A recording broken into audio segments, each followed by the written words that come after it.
some point, and then if you start doing it every month, we'll say, and people really know you're doing it, then they start anticipating it and buying at a time and forward. I mean, there's a million things that happen in economics. But the answer is we've had a lot of inflation, and it was almost impossible not to have if you're going to mail out the kind of money we've mailed out. And it's probably a good thing we did it. In fact, I think there was one point when the Federal Reserve, which in effect creates the money, if they hadn't done it, your lives would be a lot worse, a whole lot worse now. And that was an important decision. And that's the way that's why you've had inflation. And heaven knows, I mean, it could end. You can throw the country into recession. You can do all kinds of things.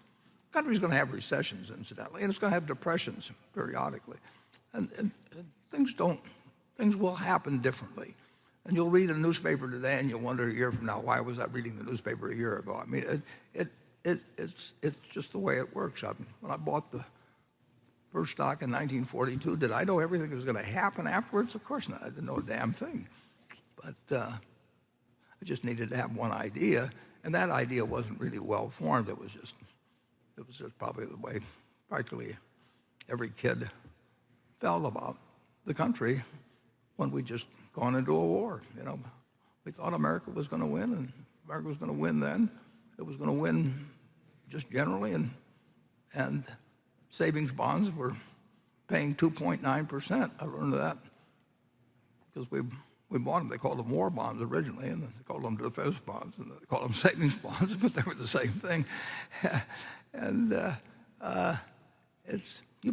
you print loads of money, and money is going to be worth less.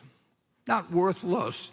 I got in trouble doing that one time with CNBC because I said it was going to be worth separately less, but got contracted down to worthless. So it took me a few years to learn to separate those words somehow. Anyway, that's everything I know about economics and more, and Charlie can probably improve on it. Well, it happened on a scale this time we'd never seen before. Those checks that were just mailed out to everybody who claimed to have a business and claimed to have employees, they probably drowned the country in money for a while. And as you say, they probably had to do it. But it was something that had never been done on that scale before. But we had a problem we hadn't had before. Yes. No, I'm not saying it wasn't a good idea. I mean, in my book, Jay Powell's a hero. I mean, it's very, very simple. I mean, he did what he had to do. You know, when if he had done nothing, it would be he would be, it'd be very easy to engage in what you would call thumb sucking then. And I shouldn't say plenty of, but there are other Fed chairmen that would have been sucking their thumbs, and the world would have fallen around them. And nobody would have exactly blamed them. They would have blamed the virus and the Chinese and all kinds of things. Well, the really interesting company is Japan, where first they buy back all the debt, then they start buying back all the common stocks. Now that's really weird. And what did they get? 25 years of stasis. Who would have predicted that? Well, nobody predicted anything. I mean, there's nobody's predictions that we're interested in, including our own. I mean, it's very simple. What we do know is that we can deserve your trust, and there's no reason to do things that don't deserve it, and we can't tell what. But basically, we think we're trying to build a Berkshire that can't withstand a nuclear exchange, but it can withstand withstand as much as anything that we can do anything about, and that leaves us feeling good. It doesn't leave us feeling perfect. We'd like to even promise you more than that, but we can't promise more than that. So it's very simple. And with that, we'll move on to 18. Let's see, that's station 9. Dear Mr. Buffett and Mr. Munger, I'm Ili Abushakra from Montreal, Canada. I would like to thank you for everything you've done for us, your fellow shareholder. My question is regarding the GAP rules. If you were to change it, what would you change and what it would look like? Thank you. Well, I would resign the job. What would you do, Charlie? No, it's an impossible problem because, first of all, you have to decide what gap is supposed to reflect, and it doesn't reflect value. But in certain cases, of course, it is important to say that this is value and so on. I mean, it's a convention, and it is done so that the auditor generally is protected, because otherwise everybody sues everybody in this country for anything.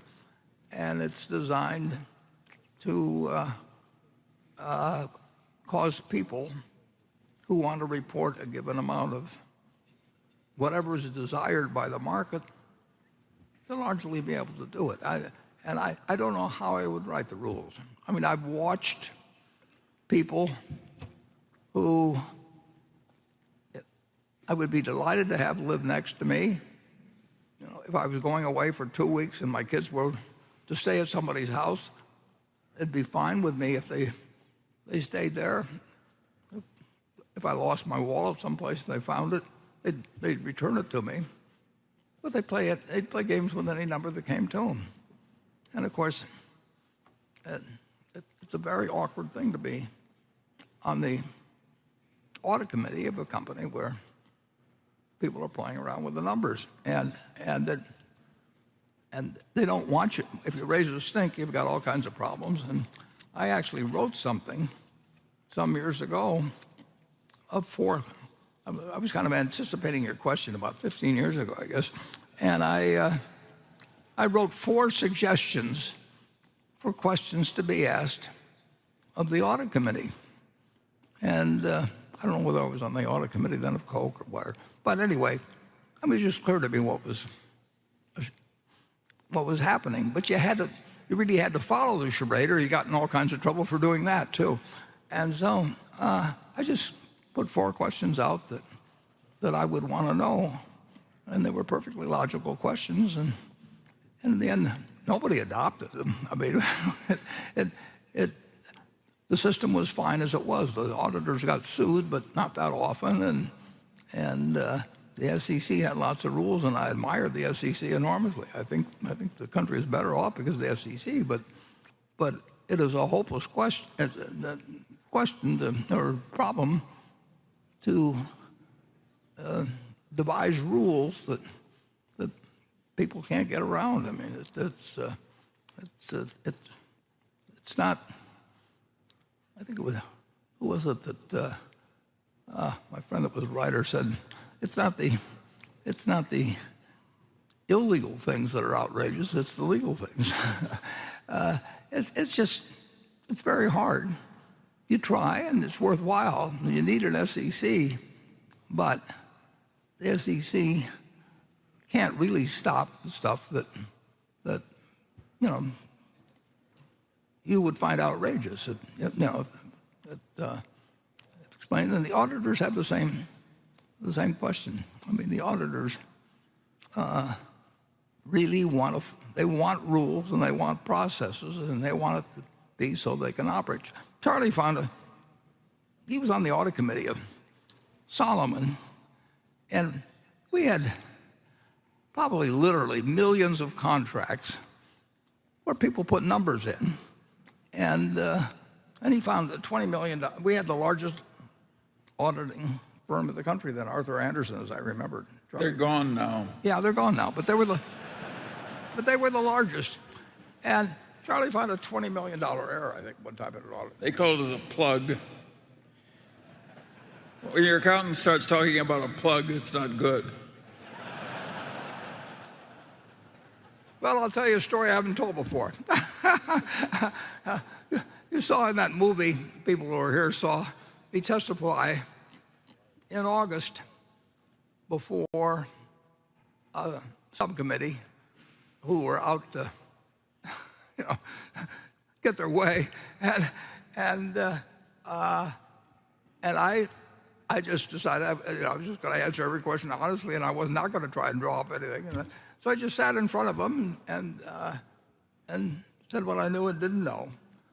And one of the things I said, which was absolutely true, is that I'd only been there 10 days or so at Solomon, but I said I really haven't seen anything yet that strikes me as terrible in accounting.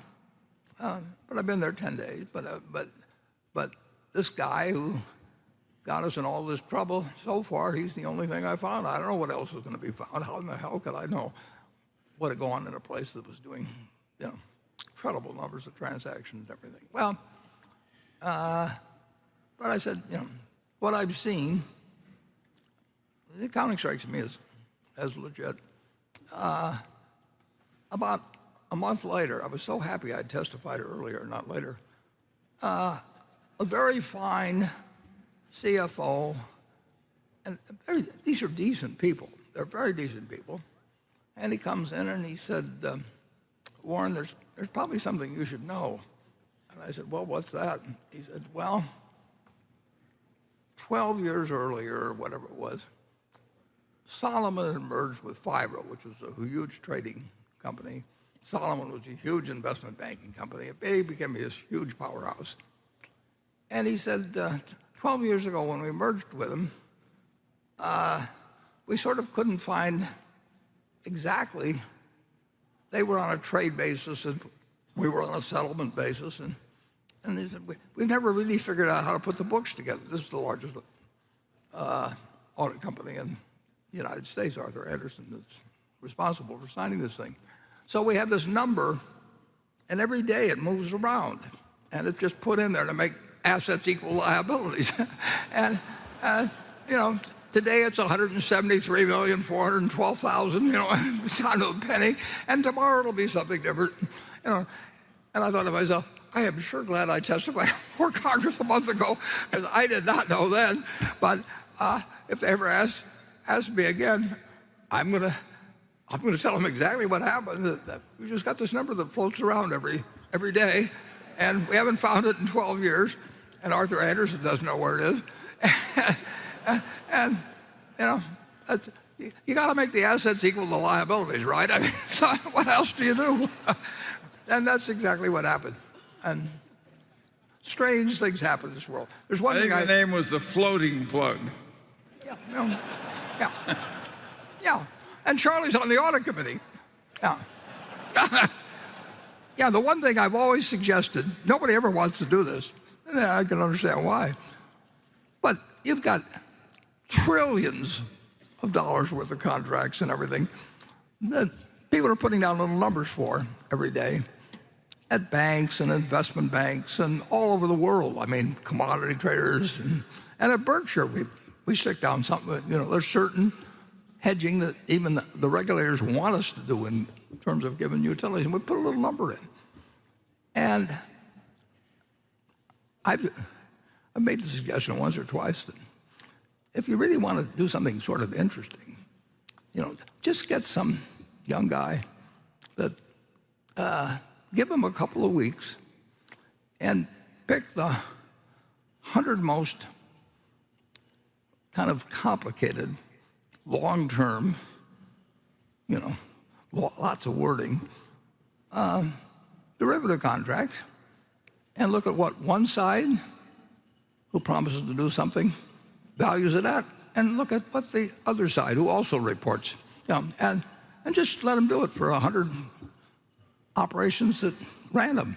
I just like to know if somebody's valuing we're valuing a contract at $28 million, the other guy's valuing it at $33 million, and you've got the same auditing firm in both cases, and they're signing their name to them.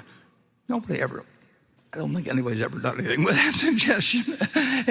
and it's, that would be the first thing I would do, actually, if I really wanted to sort of dig into what was happening in accounting. But there's a lot of things in life you can't change, and nobody is going to go looking for ways to create lawsuits and newspaper stories, all kinds of things, and I don't blame them.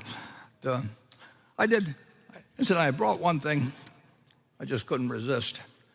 I was hoping I'd get a question, so I'll ask it myself. I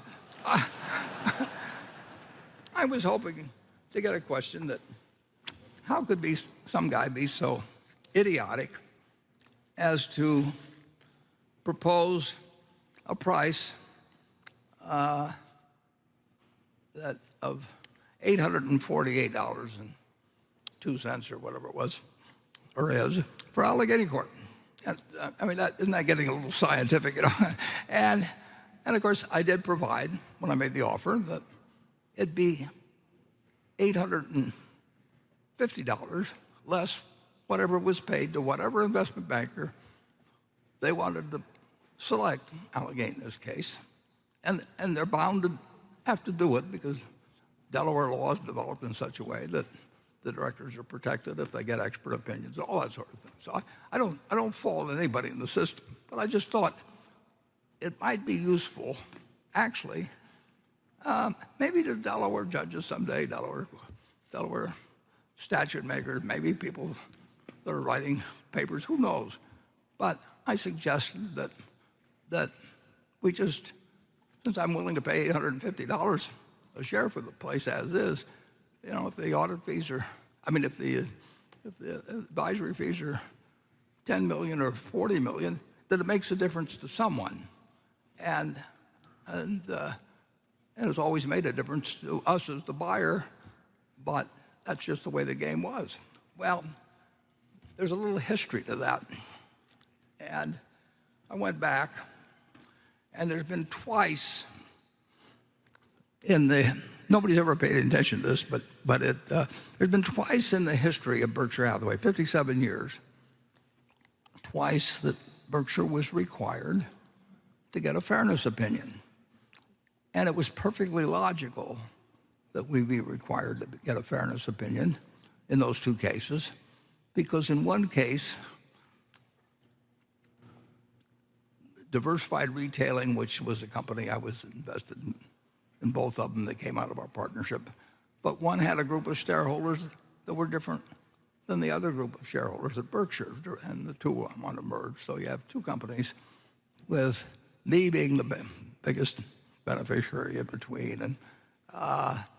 And it wasn't up to me to determine the ratio. I mean, even though I had the most involved, but I had a little more of one company than the other. So anyway, a fairness and opinion was required. And this has only been twice in the history of Berkshire that one was required. So naturally, I went to Charlie. I said, Charlie, you know, we do have to, Charlie told me, he knew it better than I did. We need a fairness opinion in this case. And I said, you know, I know what's fair. You know what's fair. Sandy knows what he thinks is fair. If the three of us owned it, in 10 minutes, we could have worked out a deal that all three of us regarded as fair. But because there were public shareholders and everything, it wasn't right to do it that way. And the first one, we have two of these, but the first one was November 27th, 1978. And I told the shareholders, essentially, that my personal belief is that both Diversified and Berkshire shareholders will benefit from the merger, but I will vote for the merger only if a majority of the shares which are voted by other shareholders of each company are voted to support it. So, which was fine. I committed myself, you know, that let the other people decide whether this is fair. But on top of that, we needed to get a fairness opinion from an investment bank with a big name and everything. And so I said to Charlie, I said, you know, these things are going for $1 million or $2 million, where they get some guy that they hired last week, and he writes up a little thing, and then we get a bill for $1 million or $2 million. They really haven't done anything. They don't know either company, and you know, there's a million things they're not going to know about it, but they're going to write an opinion, and we need the opinion. I said, so what do I do? I go to Charlie with these kind of problems. And Charlie said, Warren, it's very simple. He said, Pick out 10 prestigious investment banks and do exactly what I say. So, okay, Charlie, what do I do when I call and get these 10? He says, well, put them in order, 1 through 10. And he said, call the guy at the top of the list and tell him you'll pay him $60,000 for doing a fairness opinion. And you know that it's an insulting price, and it's ridiculous for him to do it because it'll affect what he can get from other people down the line.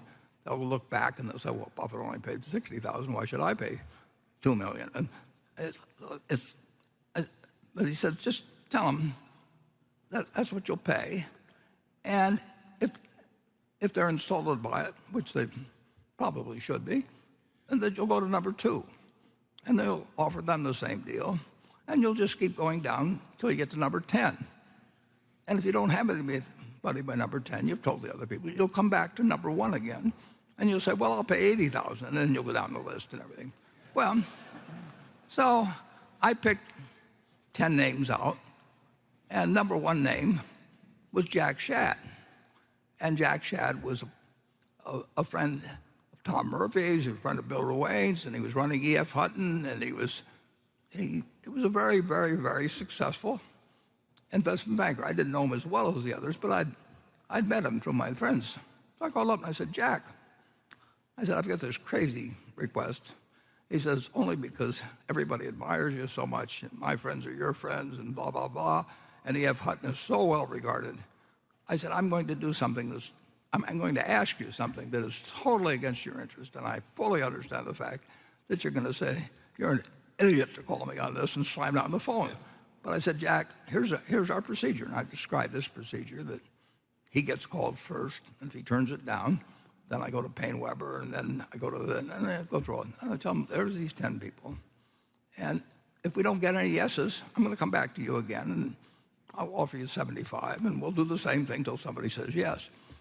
And I said, Jack, but you are the first call. So $60,000, and it's going to screw up your business if you do this, because every client you get in the future is going to say, well, you did it for diversified retailing and Berkshire, and why in the world should we pay you $2 million when he paid you $60,000? And Jack said, don't worry about it, Warren. I can take care of that. He says, we're in. And so we got a fairness opinion written for one side. And now the next call I made was to Payne Weber, and I gave him the same story. And I said E.F. Hutton was dumb enough to take the one side for $60,000. I don't know why the hell they're doing it. They're destroying their reputation and all that. And Payne Weber said, we'll take the other side for $60,000. So we have a thing here that describes the whole process. And they got well low. They sent out an amiable alcoholic they had to do something with. Well, what they did was they each billed us for $60,000, and we paid it. That's what you get for $60,000. No. We got the same thing everybody else got, Charlie. And of course, Jack Shad, this was 1978, he was appointed chairman of the SEC for 7 years. I mean, Jack liked to do business. And it's true, it didn't hurt him. They paid us $60,000, and they went back and charged somebody else $2 million, the next week. And those guys, it's all play money. And so we did the same thing when we got the blue chip stamps, where we were similarly conflicted 4 or 5 years later. We went back to the same 2 guys, and there'd been a lot of inflation and everything like that. So we said 110,000 then. I've got the prospectus for that. And both of them said, send it in, don't worry about our other clients. We'll figure out some story to tell them, and whatever it may be. But I just thought it would be interesting to, at some point, have people realize that it's not play money. Somebody pays it. And it's a game. And you know, but it's what passes muster in Delaware, and the directors will have it explained to them by the lawyers that they're not going to get sued if they do it in a certain kind of way, and you know, so I just decided that somebody at some point ought to point out what actually is happening in the situation, and that's why we did it that way. And you know, it may go down with our earlier attempts to educate the world on the realities of finance and its various interactions, and why it's better to teach your son to be an investment banker than to be an electrician, you know, or something. But you've got an eccentric chairman, and that's what he did. Charlie, how do you feel about this whole matter? It was your idea, originally. Well, we're a little peculiar. And it's not all the peculiarities are not bad. I talked to Charlie before. And I didn't talk to Charlie before I did it this time. But Charlie has given me 4 ideas together that on extremely practical matters with so much. I mean, they just changed everything. I think you really ought to tell them about the experience with the fraud claim. What? On the fraud claim, the fidelity claim with the guy, you know, you had a very well-known insurance company that you don't have to name names, but where that, you know, you basically told them just raise the stakes to make the game fair. This was back in the 1960s. Do you remember that? I don't remember. Oh, well, I do. I remember it. Well, tell it then. Charlie had this tiny little operation which he ran his fund, also had a seat on the Pacific Coast Stock Exchange. The firm was called Wheeler Munger. It was called Wheeler Munger at first. Later it changed itself to Munger Wheeler. And Jack Wheeler said, well, pretty soon it'll be Munger and Company, but that's okay. Jack Wheeler was a very interesting guy, and he had the specialist position in General Motors and a few things. And some employee stole, like, I don't know, $12,000 or something like that from the firm. I remember he hid the trading tickets. Yeah. Some guy steals some money. And Charlie's firm, Wheeler Munger, was required to have a fidelity bond and all these things that covered dishonest employees and all of that sort. So this guy's clearly dishonest. He's clearly stolen the money. So Charlie puts in a claim for $12,000 or something like that, whatever the loss was, and sends it to this very big and prestigious insurance company. And of course, the insurance company denies his claim. They say, you know, the guy really wasn't employed, he doesn't exist, you don't have a dog, you know. I mean, the whole thing. And Charlie gets this letter back, and they're not going to pay the claim. And so Charlie writes a letter to this very well-known, big name person that runs the insurance company. And he said, look it. He said, we have this $12,000 claim. And he said, this guy stole the money. And we thought we had an insurance policy against people stealing, to pay us people stole money.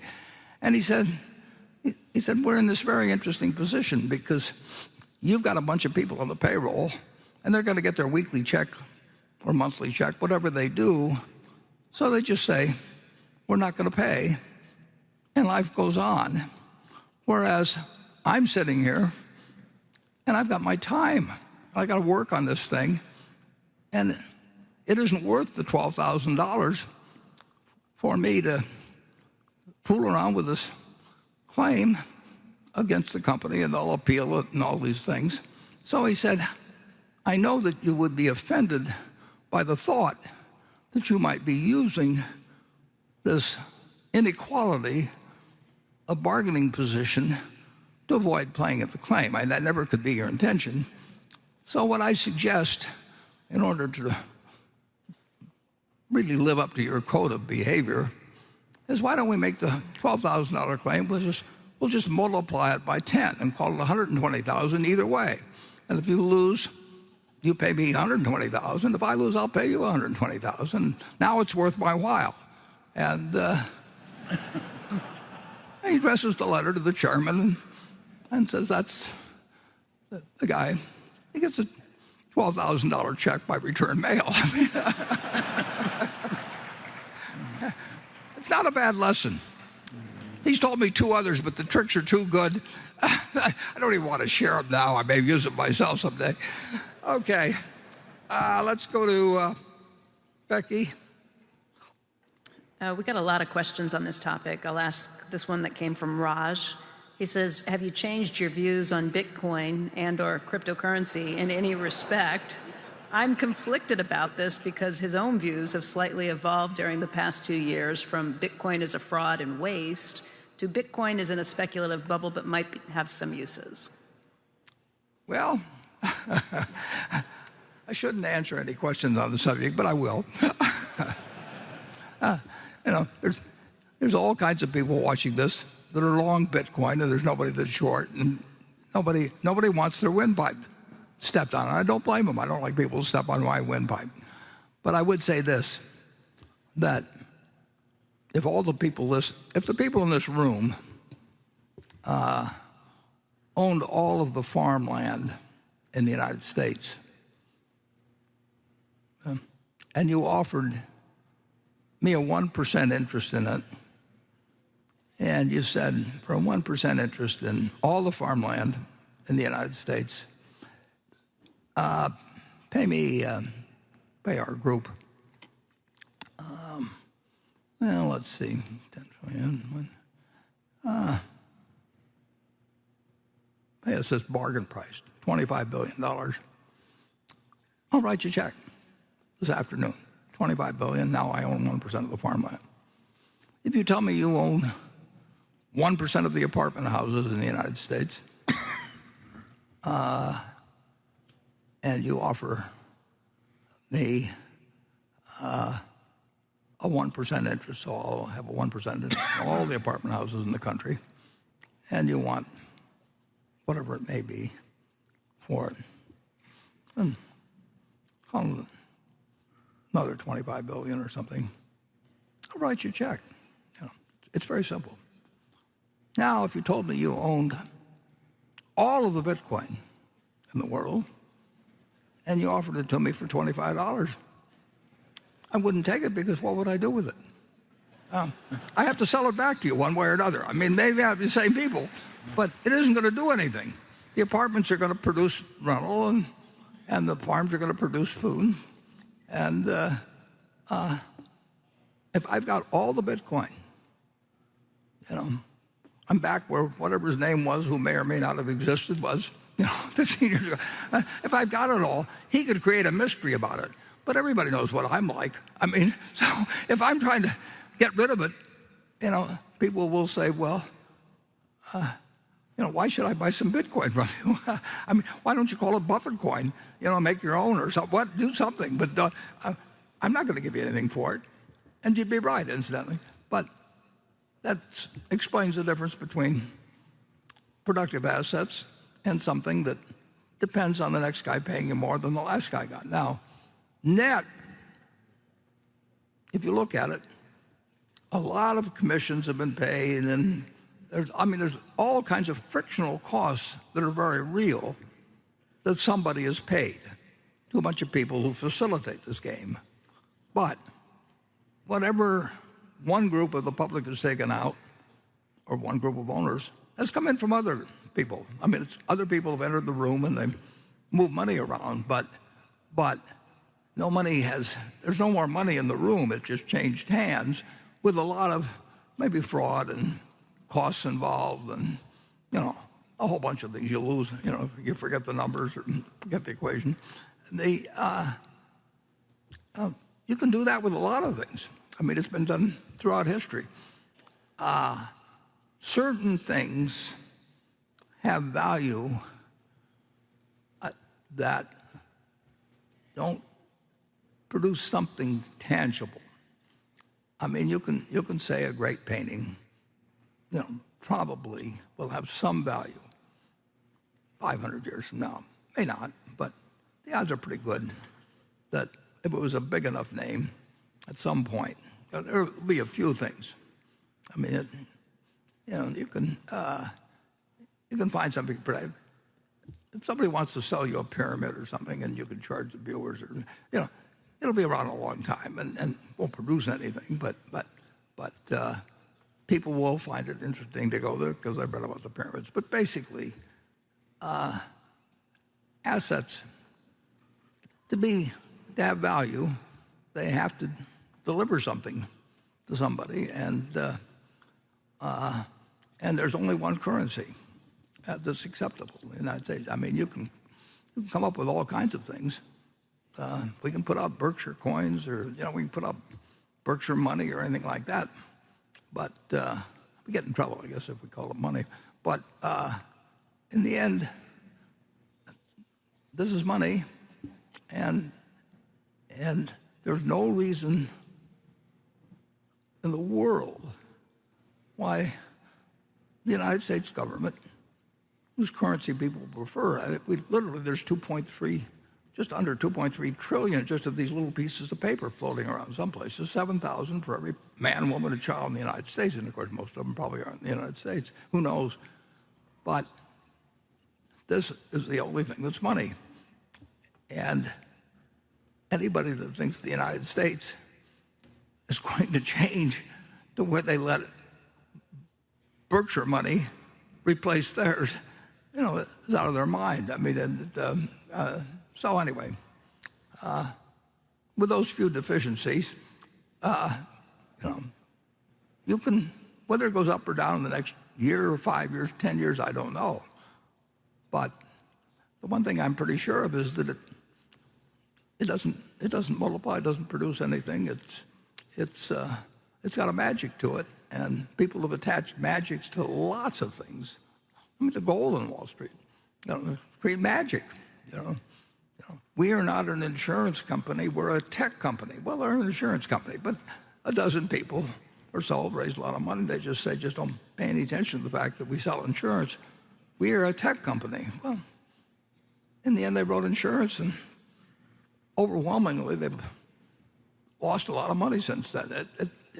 You can make up things that work well in getting money from other people, and that's why.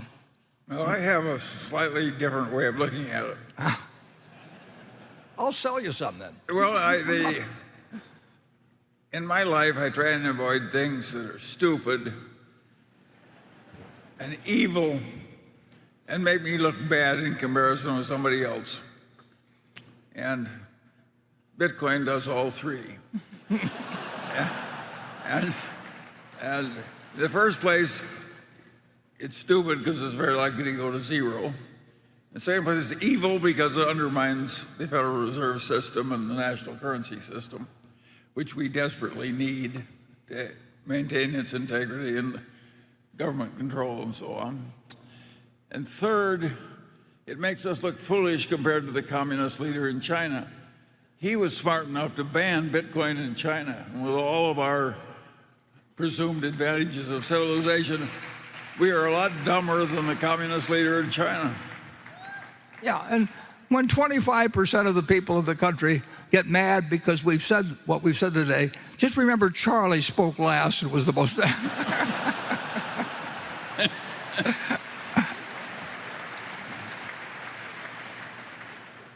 The one development that I really do think is actually important, but I don't know any way to do anything about it. But my general sense, and there's no way to prove it, but I essentially believe people are now behaving somewhat more tribal than they have for a long time. And I mean, people are always going to be partisan, and they're going to have religious beliefs, they're going to have all kinds of things. But it gets pretty tribal. And I want to tell you, I speak from experience because I've been tribal. And, we're confessing today. you know, Nebraska football is tribal. And when I watch a television set and I see our guys Nebraska, step out of bounds by a foot, but somehow the ref misses it and calls it in, and then they show 6 replays, I'll continue to believe it was in, even though it's right in front of my eyes. They stepped out. That's tribal behavior.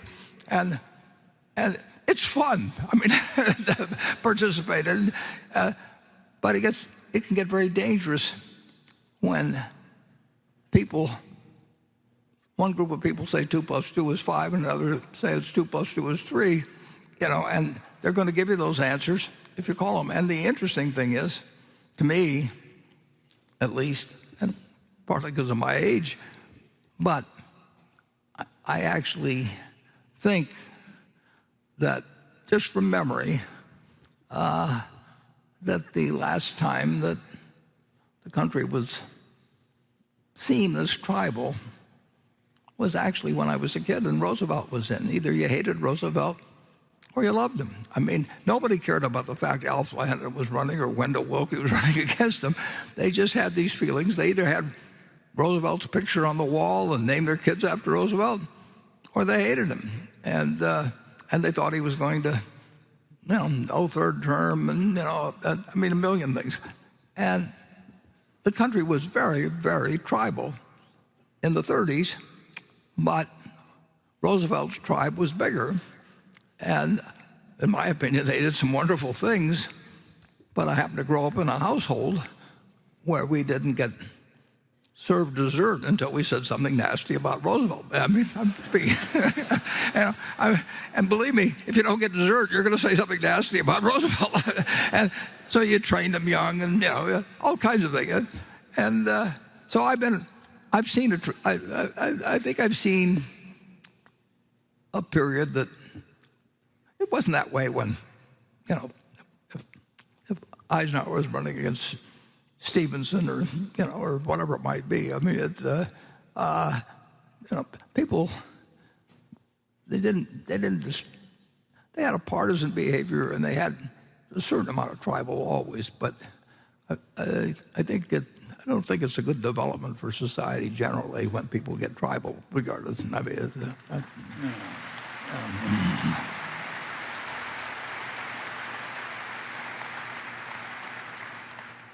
Charlie, what tribes are you members of? Well, in California, we have a legislature which is completely gerrymandered, so nobody can ever be thrown out by the voters. And therefore, the only people in the legislature are insane rightists and insane leftists.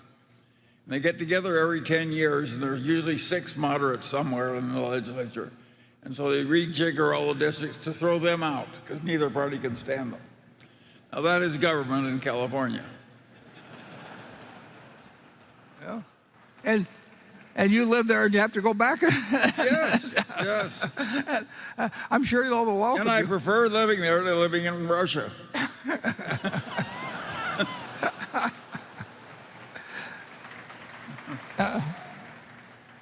Okay, who haven't we gotten in trouble with? Who was it, Lenny Bruce, that you say, is there anyone I've forgotten to offend? The Section 10, I believe.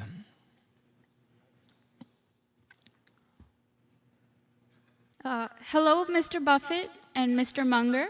My name is Sahej. I'm from New Jersey, and I'm currently a freshman at Rutgers University. You knew quite early on that you wanted to be investors, and you've obviously been amazing at it. What advice would you have for someone who's still trying to figure out what they want to focus on and find their calling? Well, it is a very interesting question, because I was very, very lucky in that I found what I wanted to do, because my dad happened to be in a business that he wasn't interested in, but they had some books down there, and I loved my dad, and I'd go down and read the books, and they interested me. And, I'm glad he wasn't professional boxer or something, or I wouldn't have any teeth left or anything. It was accident, just totally accident. But I do think you know it when you see it, and it doesn't mean you can follow it. I would tell the students that wrote in the report, find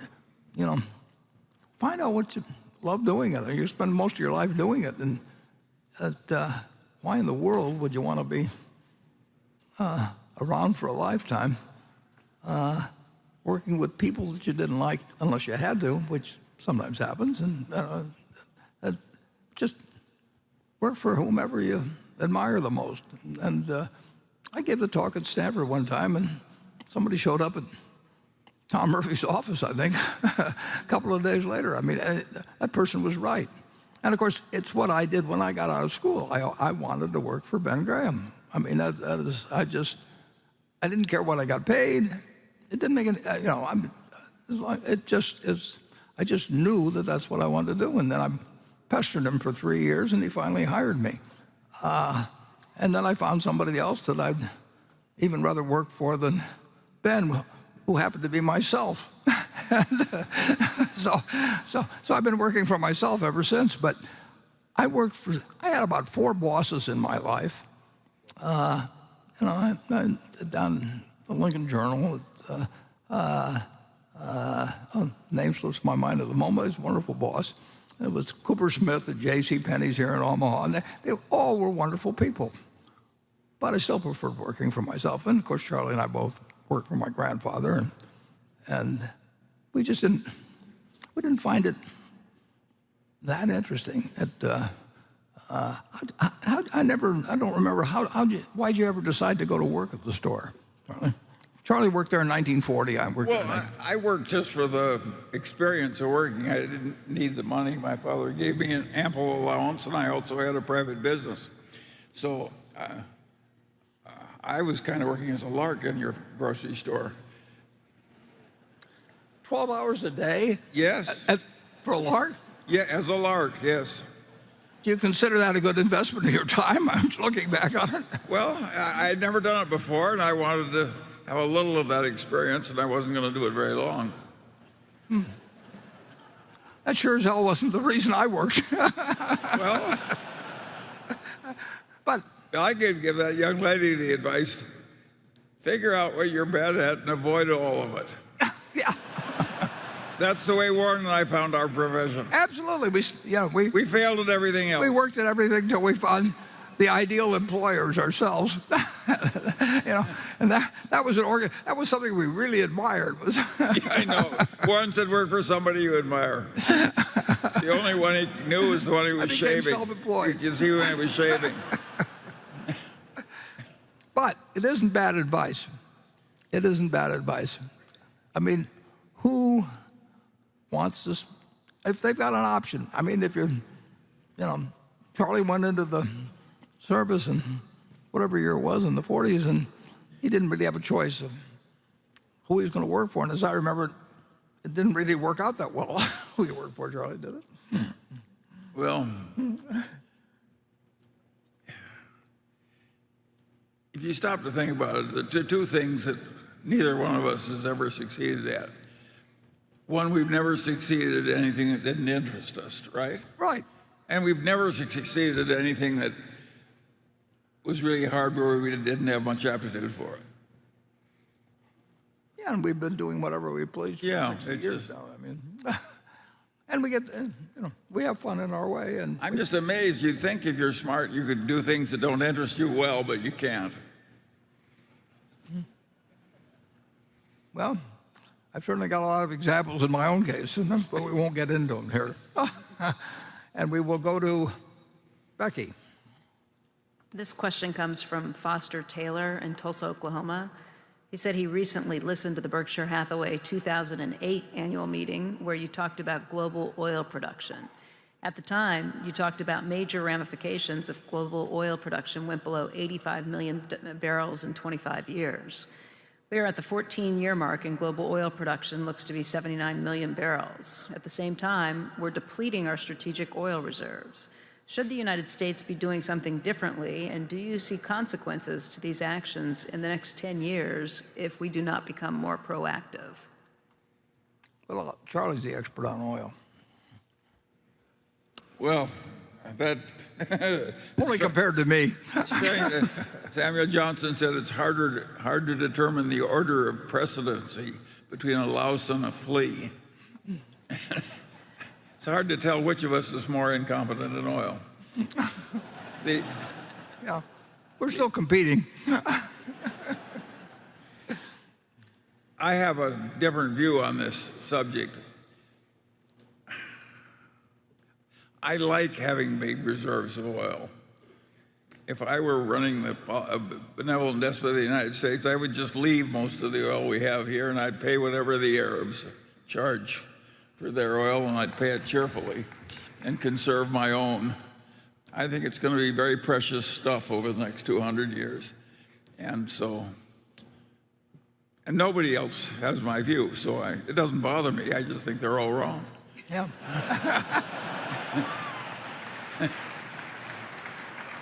Well, but at any rate, that is not the normal view.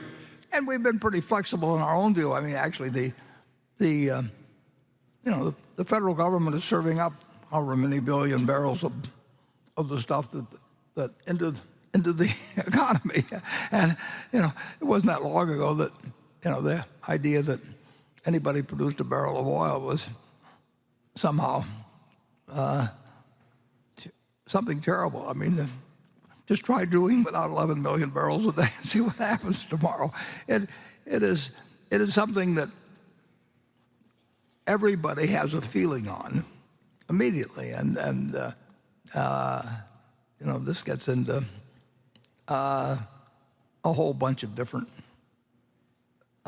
tribes of sorts, and you offend an awful lot of people if you talk in any way about it. But in the end, I think, at the moment at least, most people feel that it's nice to have some oil in this country than not have it, and we're using a lot of it. And if we were to try and change over in 3 years or 5 years, nobody knows what would happen, but the odds that it would work well are extremely low, it seems to me. Charlie, why don't you say something more dramatic so you'll be the one that offended the most people? Well, if you stop to think about it, the oil industry is being so vilified now. I can hardly think of a more useful industry, and I don't know about wildcatters, but certainly the petroleum engineers I know, and the people who design our oil refineries and pipelines are some of the finest and most reliable people I know. And I see very little trouble with the oil supply thing in the United States. So I'm basically in love with Standard Oil. And I don't have this feeling that it's an evil, crazy place. I wish the rest of the world worked as well as our big oil companies. Well, we better move on to Station 11. I'm not sure whether Station 11 is operative. Well, we're here. Okay. Greetings from the overflow room. My name is Glenn Tung. I'm a shareholder from New York. This is my 20th Berkshire annual meeting, and I'm delighted that we're able to once again be here in person. You two have brought tremendous joy to all of us through the years, and speaking personally, your wisdom has not only made me a better investor, but more importantly, a better, happier person. It's a privilege and honor to thank you. So Warren and Charlie, thank you. Well, that's my kind of a question. Yeah, that's fine. Let's have more of those. Yeah. Or you can say it again. I mean, Maybe you could sing it. Maybe I should quit at this point. Glenn, go to it. My question relates to share repurchases. Since you started buying back Berkshire shares in size 2 years ago, the repurchases have ranged between $1 billion and $3 billion per month. By my estimate, it appears that the buyback rate is about $3 billion per month, when Berkshire's trading at a 20 or so % discount to intrinsic value, $2 billion per month at about a 10% discount, and $1 billion per month at a 0 to 10% value. Do I have that about right and approximately right? And do any other factors influence the rate of share repurchases? Well, after you were so nice in your introduction, I have to say that, that you're actually wrong in our. If somebody had offered us $50 billion worth of stock at a certain point in the last 3 or 4, 5 months, we'd have taken it. You know, it's that simple. And as I mentioned earlier, we haven't bought any stock in April. It's something that when we can do it, and we know, at least we think the probabilities are very high. We certainly believe it in terms of our own evaluation and our own investment. If we think that we're improving things for the remaining shareholder, we'll buy it back. And if we don't buy it back. And if we have the choice of buying businesses that we like or buying back stock, controlling factors how much money we have, we'd rather buy businesses. And so it isn't, you know, we don't stay awake at night working out formulas or anything of the sort. But we don't ever do it if we think that we're not doing something at the time. If we had a lemonade stand and Charlie and I and you owned it, and the lemonade stand was making us about $1 a week or something, and we divided it up, and you said you wanted to get out. And if you said one number, we'd have the funds in our little lemonade company, and we'd buy you out. And if we didn't like the price, we wouldn't buy you out. And it's the same way we feel. But we do feel an obligation to do things that we think are intelligent and in no way risk, absolutely no way present any risk of financial problems under any circumstances we can envision, except maybe something like nuclear war. You know, we'll do it, but it never can be that big a factor. Certain companies, well, Charlie, I think spoke the other day in connection with Henry Singleton. I think he bought back 89% of the company over time, and he sold stock like crazy, or issued it much earlier when it was overpriced, and he bought it back underpriced. But the key to that, of course, is having people think you're wrong in doing it. So he was able to buy a ton of it.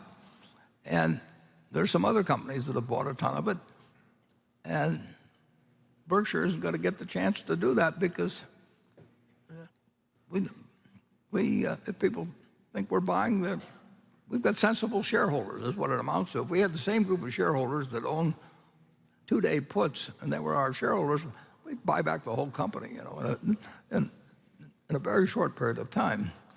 But it's such an easy concept to assess. I mean, the second stock I bought City Service Preferred. That was the first one. Second stock I bought was a company called Texas Pacific Land Trust. And that came out of the bankruptcy of the Texas and Pacific Railroad back in the 1880s or something like that. And they had 3 million some acres, and they owned the minerals, and they owned the surface and everything else. But it was terrible land in the 1880s. But they had some kind of a charter that said to use the proceeds from land sales. Whatever it was, they were going to buy in stock every year. And you know, I sat there when I was 13 or 14, and I figured if I lived to be 100, I would own the whole place. Well, I haven't lived to be 100 yet, and I wouldn't have bought the whole place. So both calculations are so far imperfect, but it's been a remarkable company. Just plain remarkable, because they would talk about grazing fees of $6,000 a year or something like that, you know, maybe when they had 3 million acres. And then they kept finding oil and more oil and more oil, and they've changed the form and all kinds of things, but they bought in stock week after week after week. And I sat there and figured out how long it would take until I owned the whole company. And I obviously made some improper calculations because it wouldn't have worked that way.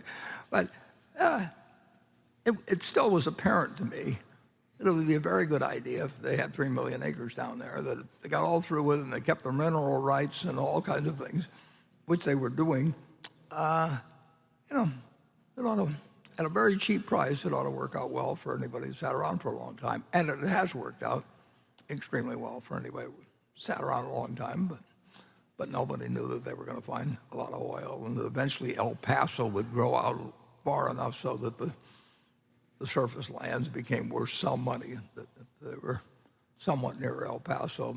Then you had to go a couple of hundred more miles to find the next person, but that was another problem.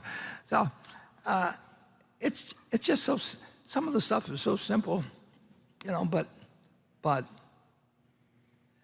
people want to get their PhD or something, so they work out hundreds of pages and have lots of Greek letters in it and all that sort of thing.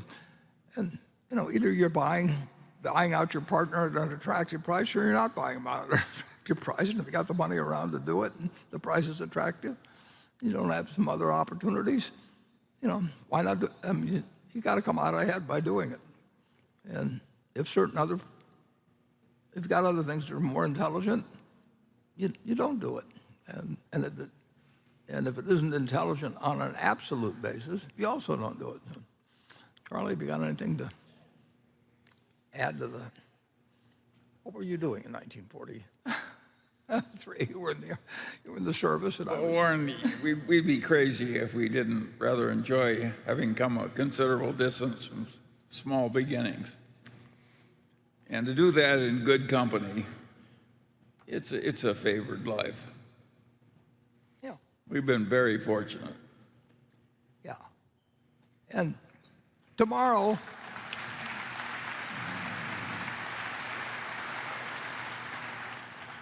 Monday, I can tell you it's almost certain that if anybody offers us, well, there'll be shares trade at Berkshire, and we won't buy any. But it's also a pretty fair chance someday a lot of shares, quite a few shares, not a lot. Berkshire's got our shareholders are too smart. That's one of our problems. If we want to repurchase shares. But we really don't want to squeeze it.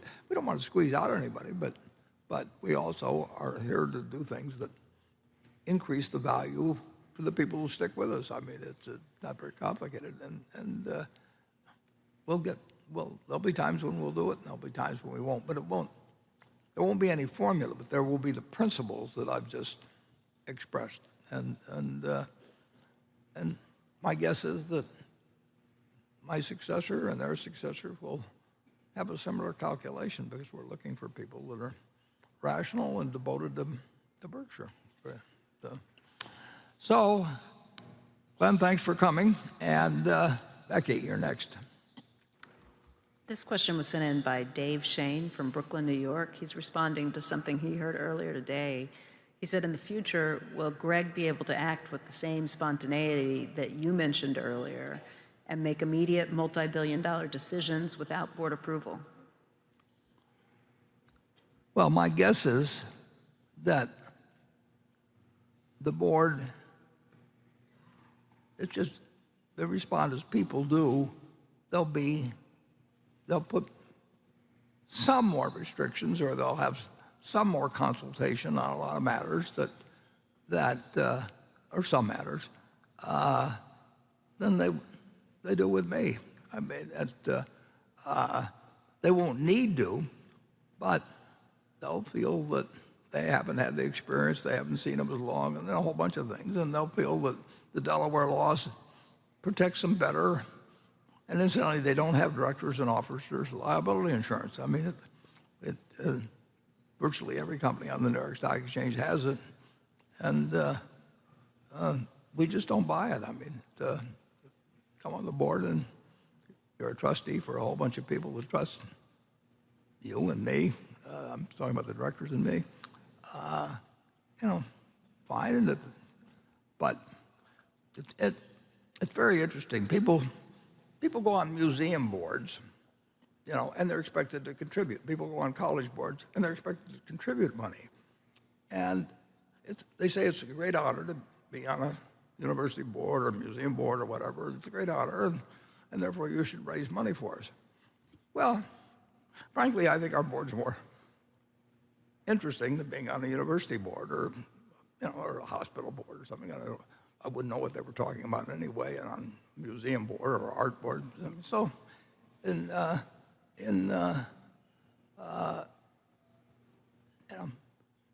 but people have found that they can make $300,000 a year,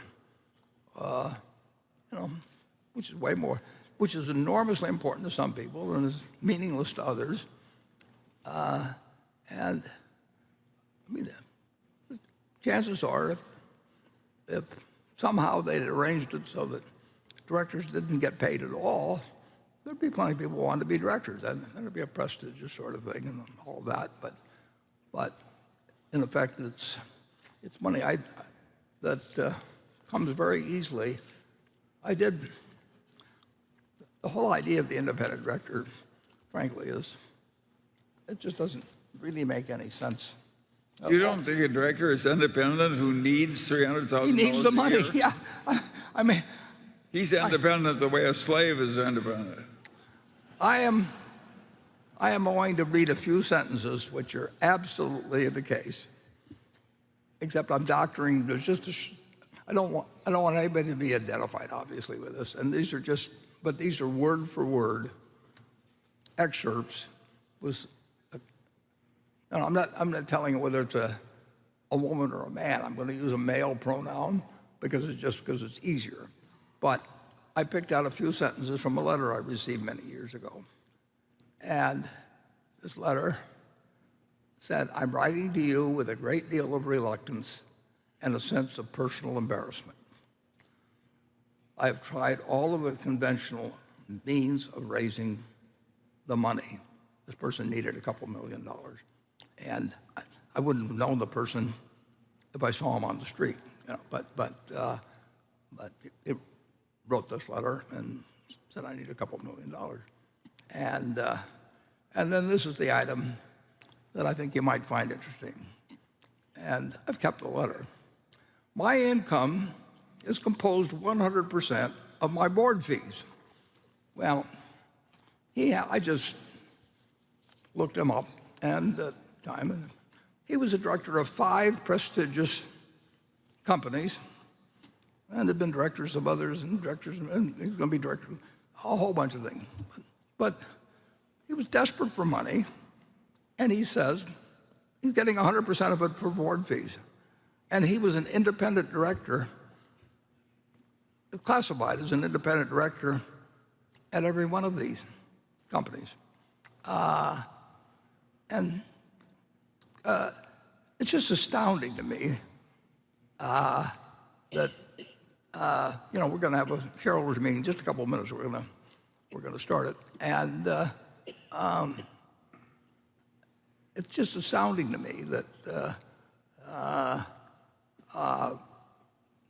in 2006 we owned 9% of the Coca-Cola company. I mean, maybe they gave me a free Coke.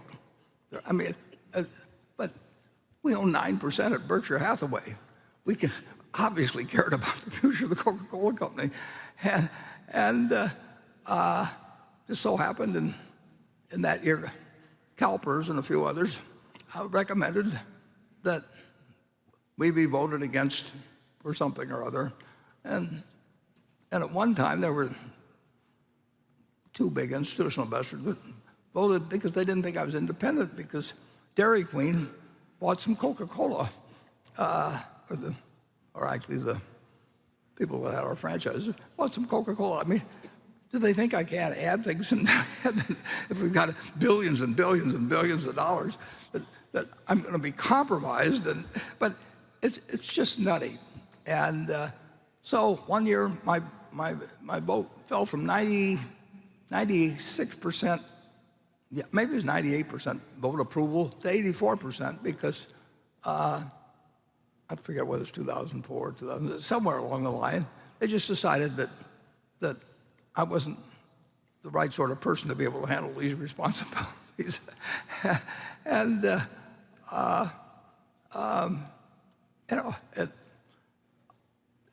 idea that somebody, it's an important part of their income.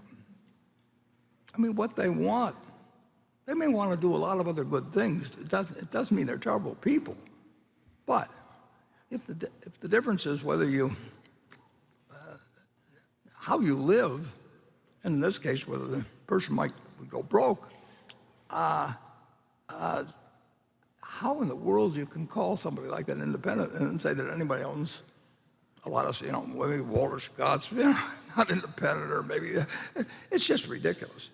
But it's the way the rules are, and we follow the rules, but Well, they don't want them just independent now. They want one horse, one rabbit, one cow, one whatever. I feel like Galileo. Independence is not enough. You got to have a very diverse kind of independence. Yeah.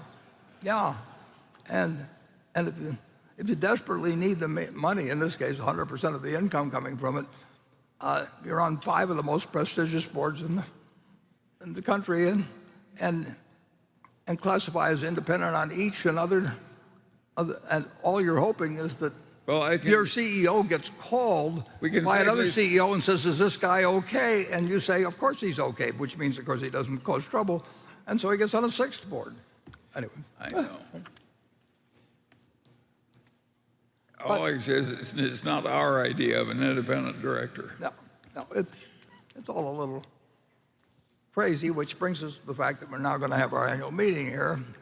In about 15 minutes, we'll reconvene at 3:45, and then we'll do the business of the meeting that is required. And you're all welcome to stay, it's very.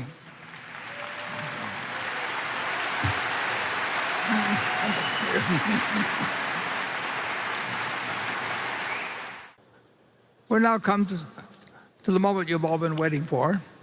We will have the annual meeting. Charlie doesn't join me for this because once or twice in the past he was caught on camera sleeping. So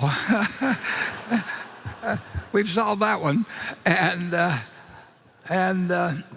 we're now going to have an annual meeting where I follow a script. And you may think that's impossible, but I'll do it. So the meeting will now come to order. I'm Warren Buffett, Chairman of the Board of Directors of the company. I welcome you to this 2022 annual meeting of shareholders. Mark Hamburg is Secretary of Berkshire Hathaway, and he will make a written record of the proceedings.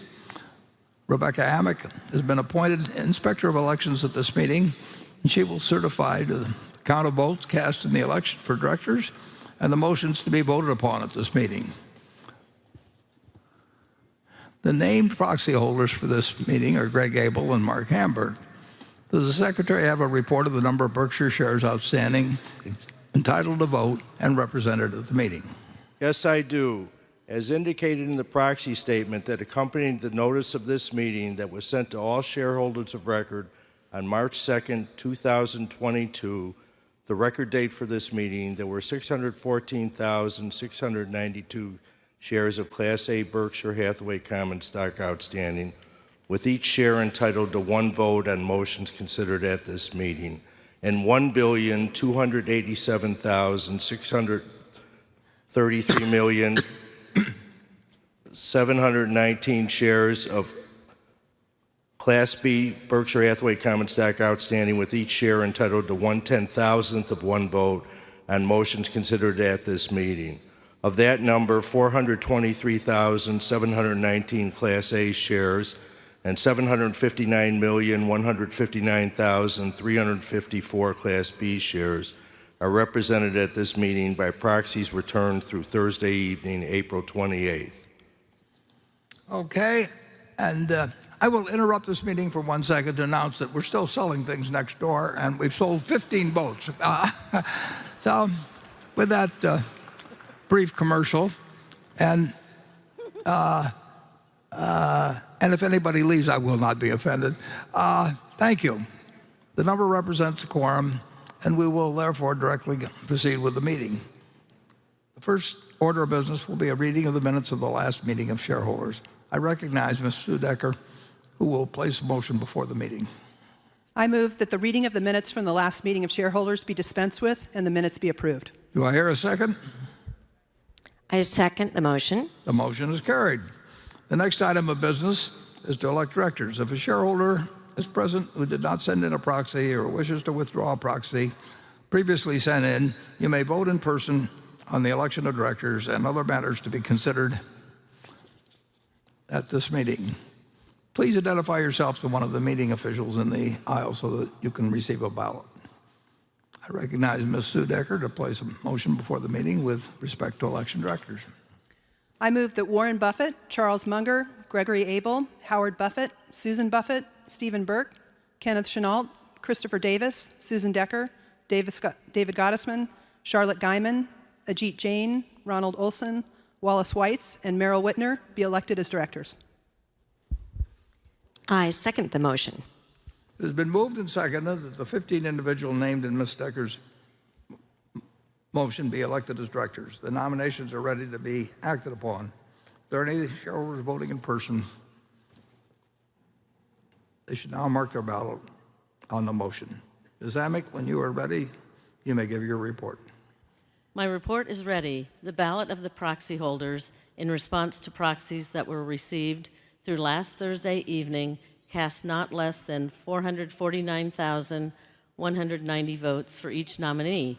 That number exceeds a majority of the number of the total votes of all Class A and Class B shares outstanding. The certification required by Delaware law of the precise count of the votes will be given to the Secretary to place with the minutes of this meeting. Thank you, Ms. Amick. The 15 nominees have been elected as directors. The next 4 items of business relate to 4 shareholder proposals that are each set forth in the proxy statement that can be accessed at berkshirehathaway.com. The first proposal requests that the company adopt a policy and amend the bylaws to require the chair of the board of directors to be an independent member of the board. The directors have recommended that the shareholders vote against the proposal. I will now recognize Peter Flaherty, a representative of National Legal and Policy Center, to present the proposal. Good afternoon. I am Peter Flaherty, chairman of the National Legal and Policy Center. I'm from Washington, D.C., but please don't hold that against me. Our proposal would separate the roles of chairman and CEO. Sorry, Charlie, but I would take it one step further and suggest that Berkshire remove itself from corporate America's assault on American institutions and culture. I'm proud to say I'm a capitalist, but it is obvious to me that capitalism is failing to deliver for the American people. Real wages have been falling for years. Wealth disparity has never been greater. And right outside my hotel window here in Omaha is a homeless encampment, an all too familiar sight in American cities. We don't have a free economy, we have bailout capitalism. When small businesses lose money, they go out of business. But when billionaires bet wrong, government steps in. Money printing by the Federal Reserve and irresponsible, debt-fueled spending by politicians, what they call fiscal stimulus, have artificially inflated asset values. So those with the most assets benefit the most. Wage earners get ruinous inflation. But even worse than the wealth gap is the values gap. The top 1% now seek to impose their corrupt morality upon the rest of us, whether it's in the form of critical race theory, transgenderism, or the myriad of other woke causes that permeate corporate advertising and messaging. Why has corporate America embraced both economic and cultural radicalism? It's pretty simple. When you have so much money, your fortune is going to come under scrutiny. The best way to insulate yourself and keep anti-business off your back is to embrace their causes, even if in the process you undermine the system that produces your wealth. That is what allowed Mr. Buffett to advocate for higher taxes, even though they will fall in the middle class. The Federal Reserve has offered free money to corporate America for over a decade now, creating a class of oligarchs and greatly enhancing corporate political power. Executives now believe that they can tell elected governors and legislators what to do, as we've seen in Indiana, Georgia, Texas, and Florida. Last year, Coca-Cola CEO James Quincy, a British citizen, sought to kill Georgia's new voter integrity law by making inaccurate and inflammatory statements about it. He also instituted diversity training, whereby white employees were encouraged to try to be less white. Despite being Coke's most celebrated shareholder, Warren Buffett is nothing about Quincy.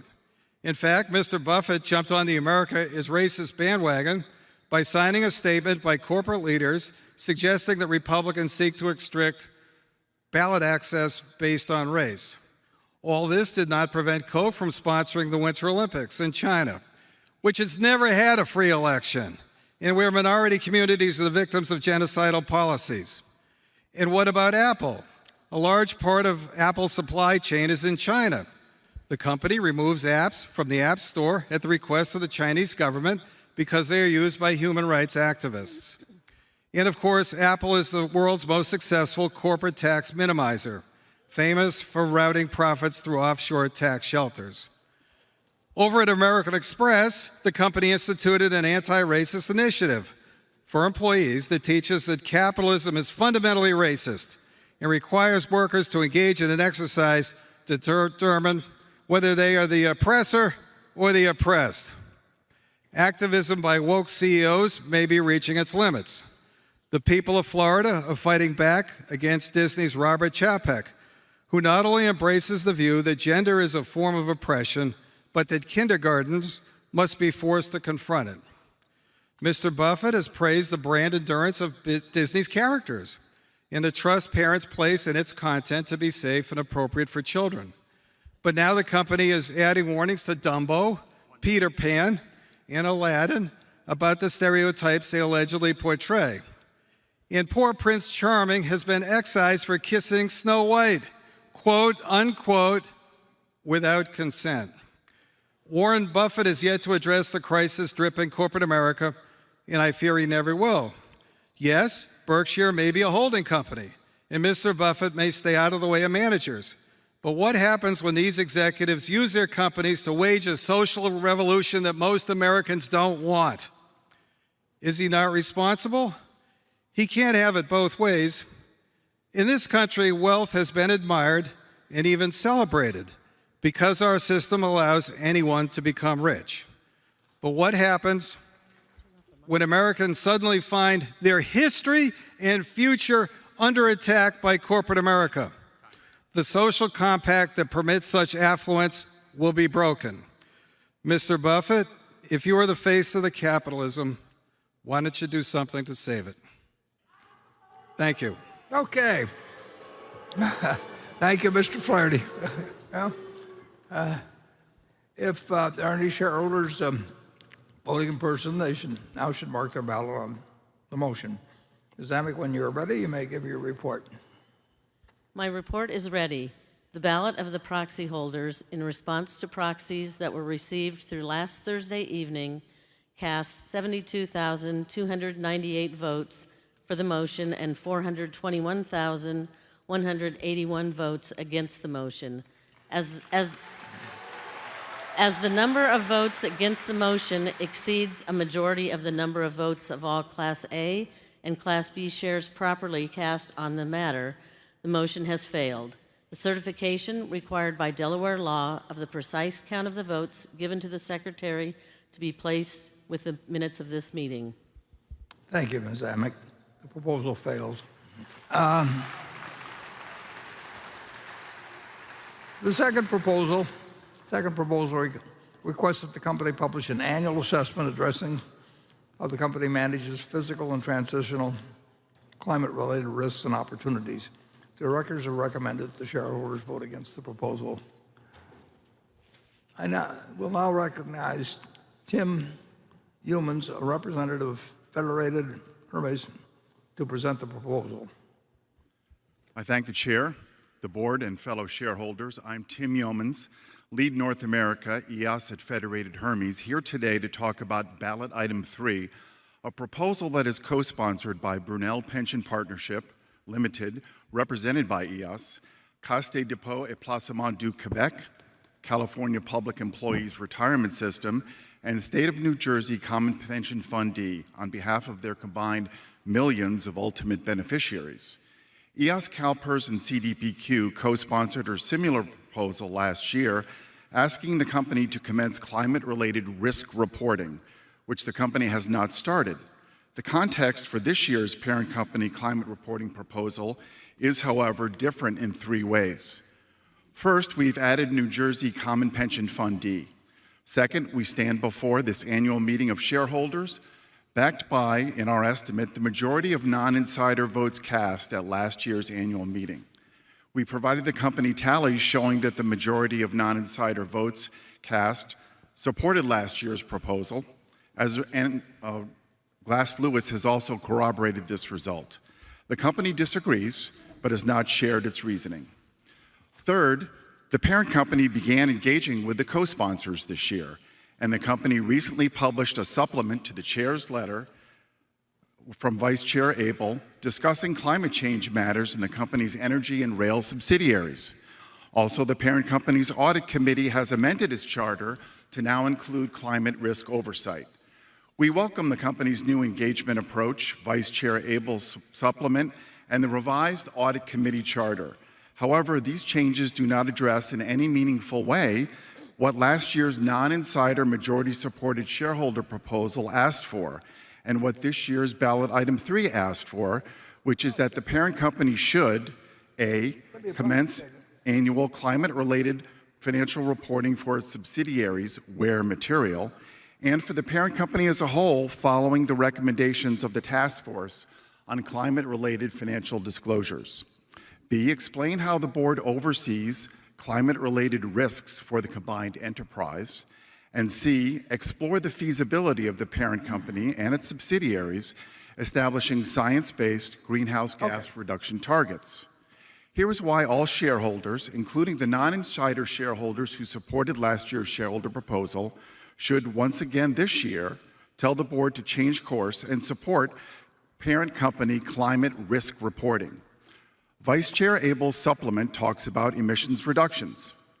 We ask the parent company to report on climate-related financial risks, not just emissions reductions, as these risks may be material. Abel's letter also talks about emissions reductions in rail and energy, 2 of the 4 giants of Berkshire Hathaway, as they are referred to in the chair's annual letter. What about climate risk in insurance? The company has 60 subsidiaries and more than a few large investment holdings. The company should disclose material climate-related financial risks beyond rail and energy in a composite parent company picture.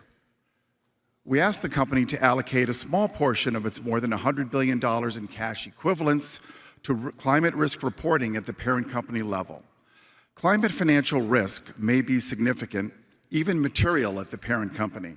On page K26 of the 2021 annual report, the company states that climate-related risks could produce losses and significantly affect financial results. The company audit, however, is silent on climate risk. We have asked the auditor, Deloitte, to explain this inconsistency. We asked the audit committee to explain why Deloitte has not disclosed how it considered climate-related risks in its review of financial statements, when the company itself disclosed this is a significant risk.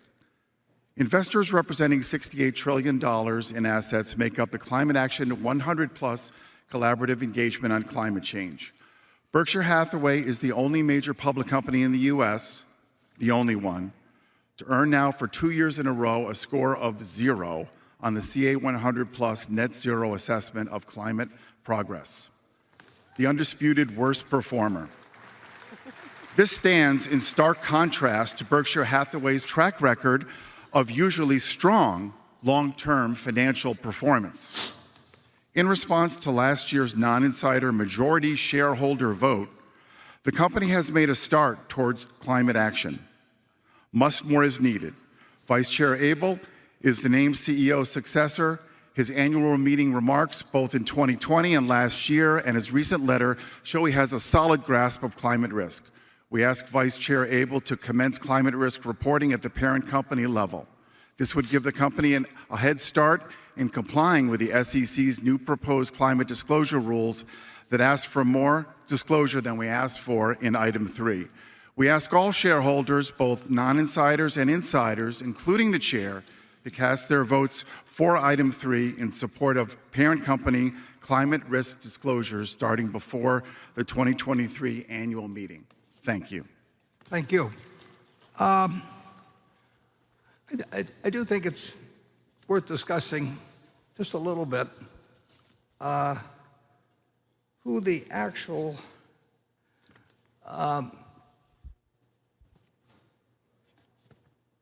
constituency is of public pension plans. Generally speaking, we hear from various pension plans, and it's not limited to California in the least, but saying, they're protecting the holders of the pensions and the retired people and all of that, and therefore they're usually suggesting that something that we may or may not agree with in terms of whether it's actually in the economic interest, but they do, and they honestly feel, incidentally, that they are representing the pension holders. People are going to get these checks every month now. They're getting them now. They may get them later. It's a very understandable position. But of course, in essence, that's not who they represent. The people that are promised the pensions, whether it's in California or any other state in the union, they're going to get their checks. It's obvious. The United States, American people of California are simply not going to stand for the fact that people don't get their checks. So one way or another, they're going to get their checks. And to the extent possible, the states will attempt to realize from the taxpayers of the state in the future enough money so they can pay the checks. I mean, that's why states have adopted pension plans and that sort of thing. And many of the states have found their taxes to go up. I mean, in effect, no state government, public opinion in the United States, they're not going to allow people not to get their pension checks. And the state does have the right to tax income and property and various things of people within their state. And they'll exercise the power, or they'll look to the federal government for grants, or they'll do anything. But the one thing they aren't going to do is stiff the pensioners. So you're probably representing, if you're on a public pension where you essentially are representing the future taxpayers of the state. Now, there's one problem about future taxpayers. They can leave the state. And it gets awkward in certain states, particularly when people start leaving the state, because the revenue that goes with those people from income taxes and sales tax and so on. So people have a fair amount of freedom of movement. They don't feel the same way about U.S. taxes. Not very many people are going to move from one place to another, but they may even be, in the United States, they move. And it's gradual. Sometimes it isn't so gradual. And of course, as the tax base goes down, the past pensions stay. So they become kind of like an aging steel company or something of the sort, that whatever it may be, where the pension plans may become insolvent, but they're going to keep paying the people, just like we're paying on, we've adopted certain policies on multi-employer pension plans and so on in the country. The United States is not going to stiff a bunch of people, particularly people that vote, but the moral feeling is to do it. So the people that the trustees should be worried about, because they, of course, is the future taxpayers. And if they really mess things up, those taxpayers become more and more likely to leave, and it has a lot of effects. Interestingly enough, one of the calculations that might go on in Berkshire's mind, if we're going to build a plant someplace, it's going to sit there for 50 years, is whether there are going to be any people around that are going to pay the tax and we can't move our plant. So all these invisible decisions go on all the time. And I don't think there's anything wrong with representing the taxpayers of the future. I don't think there's anything wrong with sitting on a pension board, but I do think they ought to actually figure out who really is, they really are representing, and they're representing future taxpayers. And in some cases, they're creating some tremendous problems for future taxpayers, because like politicians, I mean, they've got promises they're going to fulfill, but they've got to do it from revenue that comes in the future, and they can't print money, and people can leave their state. So it's an interesting set of problems, and I can't resist mentioning in 1991, you've seen that Solomon tape, when Solomon was essentially might or might not have gone down the drain and had a bankruptcy, which was, in my opinion, would have spread like wildfire. And who knows what would have happened, just like in 2008 and 2009, when Lehman fell and a few things. I mean, who knows what's going to happen after something like that. So Solomon was bigger relatively by far than Lehman was in 2008 and 2009. And on a Sunday in August, the Treasury Department, the Securities and Exchange Commission, the Federal Reserve, all decided on a Sunday that something they did on Sunday morning really was a mistake, and that they better change it on a Sunday, or the whole economic system might go down the tubes. And in this book, which we have for sale out here, the other $1 Trillion Triage, in the first early page, it describes that period. I didn't know some of the stuff that's in the book even that was going on, but essentially, the Federal Reserve, Alan Greenspan was brought in one time, Jerry Corrigan was there, Nick Brady was Secretary of the Treasury. They decided, with various degrees of conviction, but they did decide, because they had to decide by roughly 2:30 in the afternoon whether something they did at 10 o'clock, which was kind of unprecedented, they were going to reverse themselves. Now, can you imagine trying to get institutions like the Federal Reserve and the Treasury Department to reverse themselves? But they did realize that they had probably done something that was going to cause a huge bankruptcy, which could turn into a whirlwind in Wall Street. So they reversed themselves, and tells the story in this $1 Trillion Triage. And I knew some of what was going on. There was other parts I didn't know what was going on. Anyway, all of those institutions reversed themselves very reluctantly. Big institutions do not like to reverse themselves, and particularly not 4 hours later. And when some guy from Omaha is telling them, if they do this, we're going to declare bankruptcy in Tokyo, because we're going to have a multi-billion-dollar run, and we can't pay it. And directors who approve preferential payments when they know the place is going bust have all kinds of legal liability, and the whole thing was falling apart. And to their credit, enormous credit, you basically had the Fed and the SEC mostly it was the Fed and the Treasury, and they said, we just can't have this happen. It could produce a national catastrophe. And for some weeks, we had about 130 or 40 billion dollars of funding, and 130 or 40 billion dollars was a lot of money in those days. We were one of the 3 or 4 largest borrowers in the United States, and we borrowed daily, and we borrowed against government bonds. We had inventory there, but we only had $4 billion of equity, and we had $130 billion. And there was a guy, a wonderful guy, John McFarland. He was the treasurer.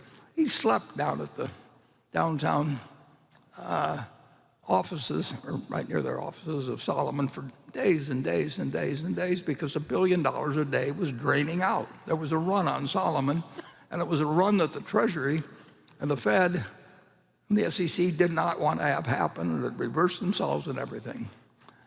And a few days into it, for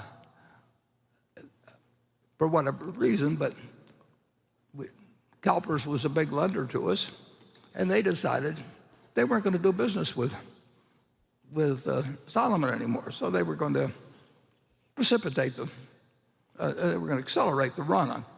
And they announced one day that they kind of approved of everything that was going on, but they just didn't want anything to do with us, even though we were giving them government bonds as security. And this was accentuating the problems for the Federal Reserve, the U.S. Treasury, and the SEC, and no one knew how it was going to come out. But they pulled, and other people pulled, and John McFarland stayed downtown and kept trying to raise $1 billion every day to pay off people in terms of run that was occurring. And the Fed did not want this run to get out of hand, but they couldn't give us the money, and the Treasury didn't want the run to get out of hand, but they couldn't give us money, and so on. And it was, it was a terrible problem. And CalPERS, like they say, they said, well, we don't want anything to do with these guys, so we won't lend on government securities, even though the loan is good. And then a little later, they sent word to me that if I would come out to California and talk to the people, the trustees, that then they would reconsider. So that was what they wanted as part of their deal, not to keep participating in this run and take a different position. And I never would have done this for anything except for the fact that it was Solomon. I mean, so basically I got on a plane and I flew to California, and I met with the CalPERS people, and I wasn't charging them anything. If I'd been charging them a lot of money, they would have paid attention, and they still paid attention. They were very nice to me when I went out there. And I talked to them, and they were happy, and they clapped, and they didn't pay any attention to what I said because I wasn't charging them a big fee or anything of the sort. And I went back to New York, and then they started doing business with us and announced that really they had decided Solomon was fit to do business. So I have a little bias in terms of when they come around and they present a proposal, and they say that in their proposal, and this is in our proxy statement, and we filed this with the SEC. We're not going to say it if it isn't true. And basically they make a mistake. They and some other people that do this, they make a mistake and say something about the shareholders voting. It says the 2021 annual meeting, this is part of their supporting proposal, where a significant majority of non-inside shareholders supported a similar version of this resolution. Well, we say in our response, the proponent's assertion that at the 2021 annual meeting a significant majority of non-inside shareholders supported a similar resolution is incorrect. In fact, a significant majority of such shareholders did not support the proposal. That's either true or false. And I have the last report submitted by that same firm and that handles our material at Broadmoor. What is it? Broadbridge. and it reports the number of shareholders. It's the last day before the voting or something like that, and it's got the number of shareholders that support us and are against us, and it's 4-1 in our favor and something like that. And it just doesn't make any difference to them. I mean, it's fascinating to me that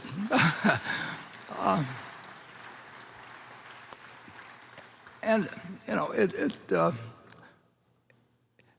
I would be willing to wager somebody if we could find an impartial judge that if you go to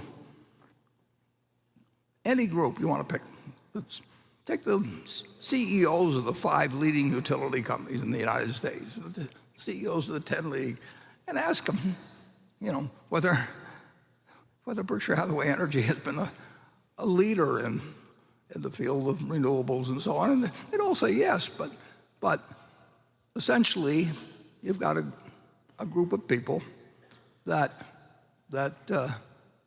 write us letters and say we want you to do things our way, and we've got 3 million other shareholders, but forget about them and spend some money on this and have a meeting with us, and here's our way of measuring it.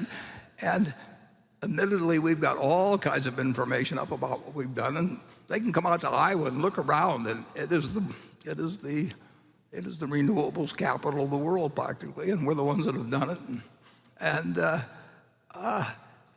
isn't what they want. So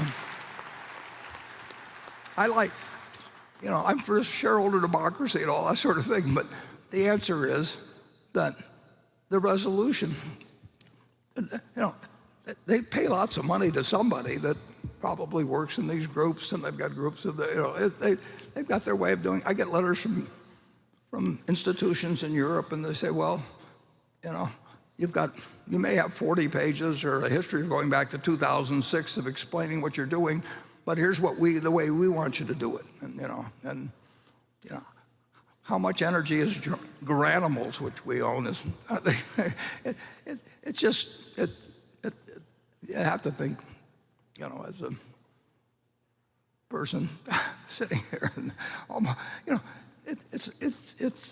it's nutty, but these are the rules. You get on the proxy statement under certain circumstances. Most companies, they don't want a lot of resolutions, so it's just easier for them to, set up a department and, pay a bunch of people to pay attention to him, just like Warren did when he flew across the whole country, because it wasn't money. I was worried about a company surviving that the people in Washington, the supervisor, were worried about it surviving, and if I flew across country and paid them sufficient respect, I mean, it was kind of like The Godfather or something. I just bowed out and then flew back. So I have a certain reservation about shareholder proposals should have some meaning. I mean, it's the kind of thing I argued for when I was younger, but basically it's become, in my opinion, there's certain items that you can put on the ballot and certain that you can't, and practically every executive in the country now, the chief executive, wants to have a virtual meeting. The last thing he wants to have is shareholders and people stand up and propose things, and we'll just keep talking about it the way we see it is, and in the end, we will have a report as to the vote, and this time, and I can assure you, we're not stuffing the ballot box. We're not doing anything. I mean, voter fraud. It's not like Chicago in the old days where you waited for the cemetery vote to come in and that sort of thing. We don't count the votes. We don't say where they come from. We don't know where they come from, but we can tell when 2 or 3 institutions have got huge amounts of shares, but they're one or, and they vote a certain way, and then they feel pure, and they don't really, what they care about is whether we check their boxes and the people that work for them. A certain number of people are getting employed by them, and their hearts are pure, but ours aren't impure. And with that, I think we ought well, I won't do this again, but it's a really interesting development in terms of getting more a rules-based type of situation where basically no company, almost every company, figures out how to negotiate with the people. And they all have a good many of the CEOs. I mean, they just figure it's something that they endure in the business, and they set up a department to answer the questions and meet with the people and show the proper respect and so on. And it's being done to carry through on something which I think the substance of is pretty similar. If I thought Berkshire Hathaway Energy was behaving in a way that was bad for society, worse than other utility companies, but no company. And the reason, of course, is that we don't take dividends out of it. So we plug tens of billions of dollars into the business. In fact, every utility pays out the dividends. And it's not the fault of the utility management. That's just a policy that's been the case in the utility industry.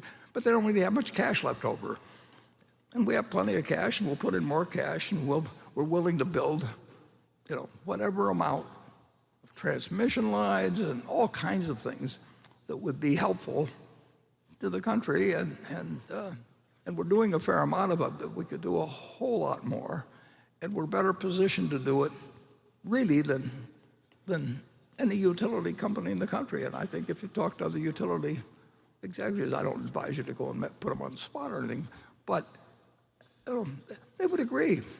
But they also know that their life is easier if they just have somebody to take care of people that want to be catered to, basically. And I catered to them in the time of Solomon in 1991 because 8,000 people were working there, and John McFarland was trying to raise $1 billion a day in the Treasury and the Fed, and the SEC wanted us to stay alive. And in effect, that caused me to go and pay my respects to the Godfather, and I came back. But I do think a little background is kind of interesting on this. And with that, we'll ask Ms. Amick, can you give your report? My report is ready. The ballot of the proxy holders in response to proxies that were received through last Thursday evening cast 127,214 votes for the motion and 370,415 votes against the motion. As the number of votes against the motion exceeds a majority of the number of votes of all Class A and Class B shares properly cast on the matter, the motion has failed. The certification required by Delaware law of the precise count of the votes given to the Secretary to be placed with the minutes of this meeting. Yeah, and I will just add that, I got a report a day or two ago, the last report they sent me from this firm, and it's 4-to-1 or 5 to 1. I'd be glad to share it with anybody. But anyway, in terms of number of shareholders, that based on what these people in New Jersey told me the vote was, we're against it. And and if they would reintroduce the proposal next year, I just hope they leave that line out, because I would just suggest that somebody read what the proposal is or what the facts are before they announce their proposals and all that sort of thing. Okay, well, the third proposal requests that the company issue a report addressing if and how it intends to measure and disclose and reduce GHG emissions associated with its underwriting, insuring, and investing activities. The directors will recommend that the shareholders vote against the proposal. I will now recognize Jalen Spann, a representative of Whistle Stop Capital, to present the proposal. Chairman, Mr. Buffett, and board members, good afternoon. My name is Jalen Spann. And I want to first thank you for the opportunity to present proposal number 4 on behalf of shareholder representative As You Sow. This proposal asks Berkshire to measure, disclose, and begin reducing the greenhouse gas emissions supported by its insuring, underwriting, and investment activities. In its most simple terms, the proposal asks Berkshire to take responsibility for its contribution to climate change. The U.S. Commodity Futures Trading Commission has acknowledged that climate change can impair the productive capacity of the national economy. The litany of national and global events associated with climate change, the fires in California and Colorado, the floods across the Midwest, the growing strength of hurricanes, the deep freeze in Texas, to name just a few, demonstrate the growing risk and costs of climate change. 2021 was the second most costly year on record for the world's insurers, with insured losses totaling $120 billion from natural catastrophes. Significantly, these losses can no longer be categorized as simply a bad year. As noted by Munich Re, economic losses caused by natural catastrophes are trending upward. The insurance industry faces year-on-year growth in insured losses related to climate change. Berkshire is not only exposed to climate-related risks, but it is actively amplifying these risks through its continued investment in and underwriting of high-carbon activities. Berkshire is one of the largest providers of coverage to the oil and gas industry, surpassing peers such as Chubb and Liberty Mutual. Its shareholdings in coal alone amounts to $5.1 billion, once again, far surpassing its American peers. A financial institution's investment and underwriting activities are by far the greatest source of its total carbon footprint, highlighting the need for Berkshire to measure, disclose, and begin taking responsibility for the emissions it enables. The global financial sector is rising to the challenge of meeting the Paris Agreement's goal to maintain global temperature rise at 1.5 degrees Celsius. The Net Zero Insurance Alliance has grown to 22 members, 7 of which are in the top 30 largest global insurers by market cap. All members have committed to reach net zero emissions from their insurance and reinsurance underwriting portfolios by 2050. AIG and The Hartford have also recently committed to reach net zero emissions from their underwriting and investment portfolios by 2050 or sooner.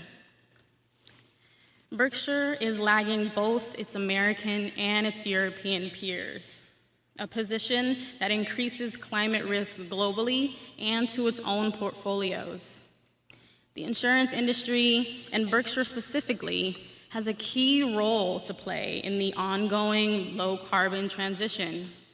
And we believe Berkshire has the ability to become a climate leader on this critical issue.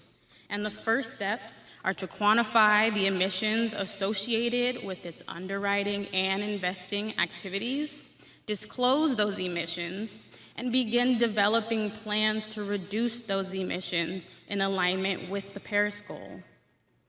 To ensure global success in protecting this planet and its inhabitants, every business must take responsibility for its own contribution to climate change. And we look forward to working with Berkshire to address this vital issue. Thank you. Thank you, Ms. Bunn. The motion is now ready to be acted upon. If there are any shareholders voting in person, they should now, how about a little light up here? They should now mark their proposal, their ballot on the motion. Ms. Amick, when you are ready, you may give your report. My report is ready. The ballot of the proxy holders in response to proxies that were received through last Thursday evening cast 127,065 votes for the motion and 370,630 votes against the motion. As the number of votes against the motion exceeds a majority of the number of the votes of all Class A and Class B shares properly cast on the matter, the motion has failed. The certification required by the Delaware law of the precise count of the votes given to the Secretary to be placed with the minutes of this meeting. Thank you, Ms. Amick. Proposal fails. The fourth proposal requests that the company report to shareholders on the outcome of its diversity, equity, and inclusion efforts. The directors have recommended that the shareholders vote against the proposal. I will now recognize Jalen Spann, representative of Whistle Stop, to present the proposal. Hello, I'm Jalen Spann. I'm speaking on behalf of the nonprofit advocacy organization As You Sow and Whistle Stop Capital.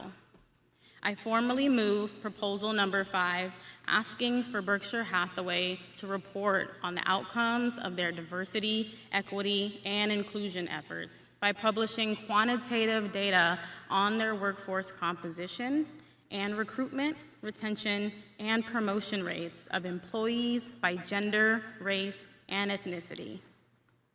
Warren Buffett once mentioned that he had grown up with 2 sisters who, to quote Mr. Buffett, are absolutely smart as I am and better personalities. He also bravely admitted that he only placed women on his board after his wife suggested it in 2003, 40 years after he started his company. It's one thing to know that people of all genders, races, and ethnicities can contribute to Berkshire Hathaway. It is another thing entirely to intentionally and proactively create the space, opportunity, and training needed within a company for those people to be able to contribute without facing harassment and discrimination. In the absence of data, we must instead assume that Berkshire Hathaway companies are no better nor any worse than any company in America. The statistics for American companies are unacceptable, particularly when we consider the strong link found by the Wall Street Journal, McKinsey, Credit Suisse, and others between diversity, equity, and inclusion programs and corporate outperformance. 42% of Americans have witnessed or experienced racism at work. 64% of Black employees say that discrimination is an issue in their own workplace. Many people of color are barred from entering the workplace at all. A meta-study reviewing data from 1989 to 2017 found that, on average, whites receive 24% more callbacks than Blacks and 36% more callbacks than Latinos. If we take a look at Berkshire's executive team, we can see that headquarters should be proud of the gender and racial diversity present in its leadership team. The culture that exists at Berkshire Hathaway headquarters appears to be one that recruits, hires, promotes, and retains diverse employees. Mr. Buffett stresses the importance of culture and the value that it has on the long-term success of a company. He said that culture, more than rule books, determines how an organization behaves. Investors are looking for assurances that this culture is successfully implemented within the famously decentralized Berkshire Hathaway companies as well. In order to allow their investors to understand their workplace diversity, 87 of the S&P 100 companies have released or have committed to releasing their EEO-1 form, which is a standardized government-mandated accounting of gender, race, and ethnicity breakdown by employment levels. By contrast, of the more than 60 companies Berkshire owns, only one has publicly released this form. One company. This is not the leadership that Mr. Buffett is known for. The company's inclusion data, the hiring, retention, and promotion rates of diverse employees must also be shared for investors to have a full understanding of the actual experience of not only Berkshire's employees, but of its portfolio companies' employees as well. The board has released insufficient information to assure investors that it is attentive to diversity, equity, and inclusion at Berkshire Hathaway companies. We encourage transparency, even in the face of imperfection, in order to show that the company's leaders are truly committed to change and to attracting, retaining, and promoting the best possible employees. Thank you.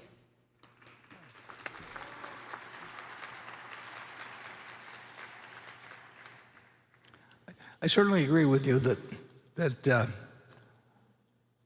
my sisters were better looking, smarter, had better personalities, and in 1930, they had a father and mother, teachers who loved them like they love me. And if I'd been born female, black, in various other countries, I would not have had remotely the life I've enjoyed. But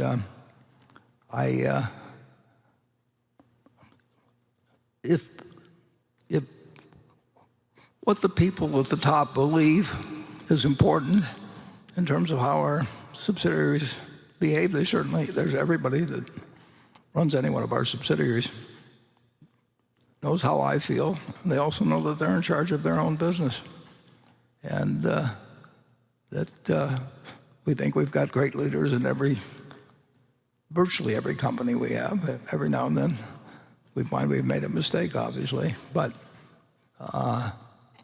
if the idea that I should replace any of the people that run the businesses, they're doing it,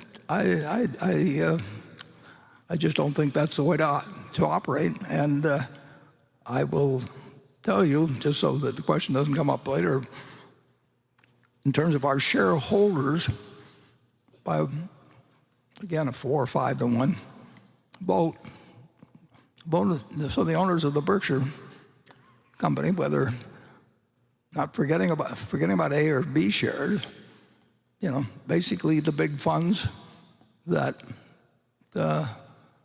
are worried about what their perception is, but also may well believe it. Who knows what people's motivations are? Somebody said that the word motivation should never be used in the singular because you really don't know. But the one thing is that it's very hard to find people that are running big institutions that are acting against their self-interest. Now, it doesn't mean they're acting for their self-interest necessarily. They're acting for a lot of reasons. But it's something that if you could change that in people, it would do a lot more for Americans in the future. But you basically can't change that. I mean, it's a situation of how people behave in protecting essentially their own interests, and their own interests 40 or 50 years ago was essentially to regard corporate America as a boys' club, and that's not acceptable anymore, so they changed, but they haven't changed as much by a substantial margin in relation to blacks. And that's where we are as a society.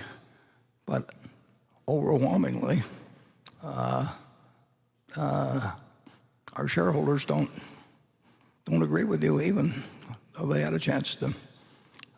You gave them a chance to express their view on it. So, Ms. Amick, when you're ready, you may give your report. My report is ready. The ballot of the proxy holders in response to proxies that were received through last Thursday evening cast 123,614 votes for the motion and 373,925 votes against the motion. As the number of votes against the motion exceeds a majority of the number of votes of all Class A and Class B shares properly cast on the matter, the motion has failed. The certification required by Delaware law of the precise count of the votes given to the Secretary to be placed with the minutes of this meeting. Thank you, Ms. Amick. Proposal fails. I move that this meeting be adjourned. I second the motion to adjourn. Motion to adjourn has been made and seconded. The meeting is adjourned. Thank you all for coming.